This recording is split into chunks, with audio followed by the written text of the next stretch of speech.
Tradisi seorang calon advokat mengucapkan sumpah sebelum mulai menjalankan profesinya paling tidak sudah dimulai sejak tahun 1231 di Prancis. Kala itu seorang calon advokat diambil sumpah sebelum ia berpraktik hukum kanonik di wilayah keuskupan. Seperti yang kita tahu, hukum kanonik atau Codex Iuris Canonici, hukum yang secara khusus berlaku dan mengikat bagi seluruh umat gereja Katolik, ritus Latin dan ritus Timur, berinduk pada tradisi hukum Romawi yang sering kita kenal dengan Codex Iustinianus.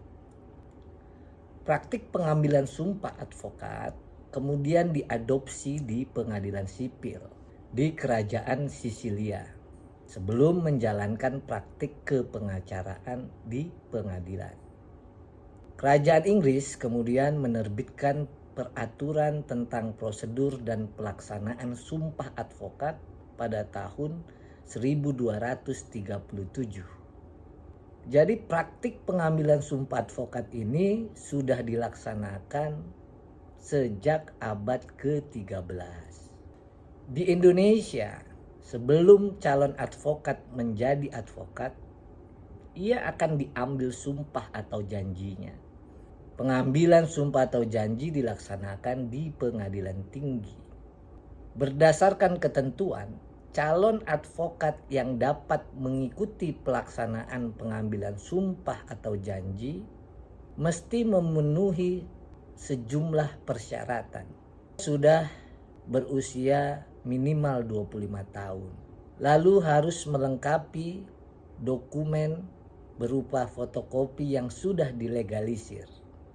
Ijazah pendidikan tinggi atau S1, fotokopi kartu tanda penduduk atau KTP di wilayah domisili calon advokat. Jadi bagi advokat misalnya yang tinggal di Tangerang Selatan, maka pengambilan sumpah atau janjinya dilaksanakan di Pengadilan Tinggi Banten. Yang bersangkutan juga harus menyertakan fotokopi sertifikat pendidikan khusus profesi advokat atau PKPA, fotokopi sertifikat ujian profesi advokat atau UPA, tentu bagi mereka yang sudah lulus UPA. Selain itu juga disyaratkan adanya surat tidak berstatus sebagai pegawai negeri sipil atau pejabat negara. Ada juga syarat surat keterangan atau rekomendasi magang sekurang-kurangnya yang bersangkutan sudah melaksanakan magang 2 tahun berturut-turut. Lalu ada syarat surat keterangan tidak pernah dipidana dari pengadilan negeri karena melakukan tindak pidana yang diancam dengan pidana penjara 5 tahun atau lebih. Dan syarat lainnya adalah surat keputusan pengangkatan advokat dari organisasi yang bersangkutan. Jika calon advokat telah lengkap persyaratan, maka pada hakikatnya ia berhak untuk mengajukan permohonan pengangkatan advokat kepada Dewan Pimpinan Nasional melalui Dewan Pimpinan Cabang. Dewan Pimpinan Nasional akan melakukan verifikasi dokumen persyaratan dan menerbitkan surat keputusan untuk pengangkatan dan pengambilan sumpah di pengadilan tinggi. Pada saat pelaksanaan pengambilan sumpah atau janji, ada 6 kalimat sumpah atau janji yang diucapkan oleh seorang advokat dalam sumpah advokat. Pertama, bahwa advokat akan memegang teguh dan mengamalkan Pancasila sebagai dasar negara dan Undang-Undang Dasar Negara Republik Indonesia. Sumpah kedua, bahwa advokat untuk memperoleh profesi ini langsung atau tidak langsung dengan menggunakan nama, atau cara apapun juga tidak memberikan atau menjanjikan barang sesuatu kepada siapapun juga. Yang ketiga, bahwa advokat dalam melaksanakan tugas profesi sebagai pemberi jasa hukum akan bertindak jujur, adil, dan bertanggung jawab berdasarkan hukum dan keadilan.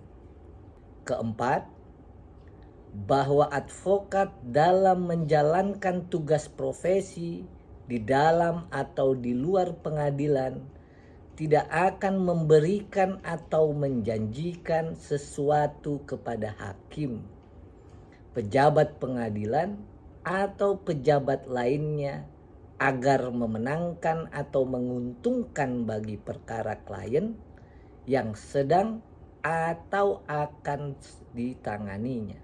Kelima, bahwa advokat akan menjaga tingkah laku dan akan menjalankan kewajiban advokat sesuai dengan kehormatan, martabat, dan tanggung jawabnya sebagai advokat.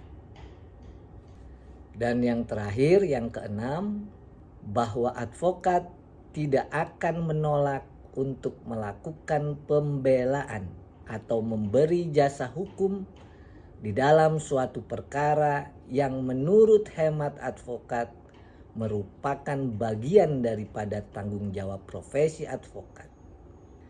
Saya ulangi butir sumpah yang terakhir. Advokat bersumpah tidak akan menolak untuk melakukan pembelaan atau memberi jasa hukum di dalam suatu perkara yang menurutnya merupakan bagian daripada tanggung jawab profesi sebagai seorang advokat. Jadi pada prinsipnya seorang advokat tidak boleh menolak suatu pembelaan apapun perkaranya.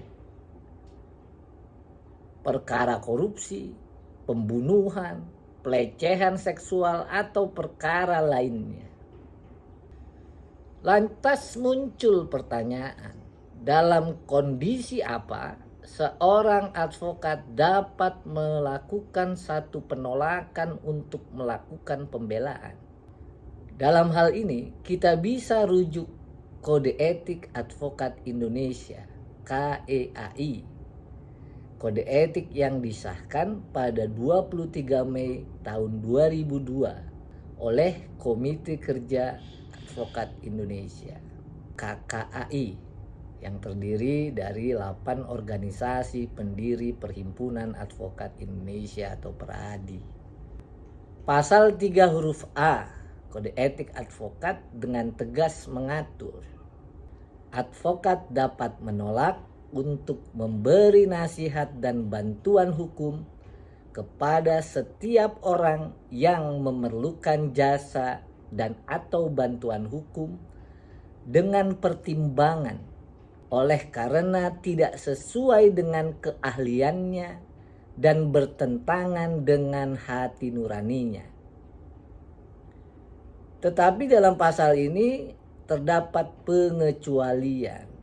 Setiap advokat tidak boleh menolak melakukan pembelaan dengan alasan karena perbedaan agama, kepercayaan, suku, keturunan, jenis kelamin, keyakinan politik, dan kedudukan sosialnya. Selain itu, diatur juga dalam pasal 4 huruf G Kode Etik Advokat Indonesia yang mengatakan advokat harus menolak mengurus perkara yang menurut keyakinannya tidak ada dasar hukumnya. Berdasarkan uraian singkat di atas, kita memahami sebagai advokat ada 3 alasan yang dapat digunakan seorang advokat untuk tidak menangani perkara dan atau menolak melakukan pembelaan berdasarkan Kode Etik Advokat Indonesia. 3 alasan itu adalah tidak sesuai dengan keahliannya. Yang kedua, bertentangan dengan hati nuraninya. Dan yang ketiga, menurut keyakinannya tidak ada dasar hukumnya.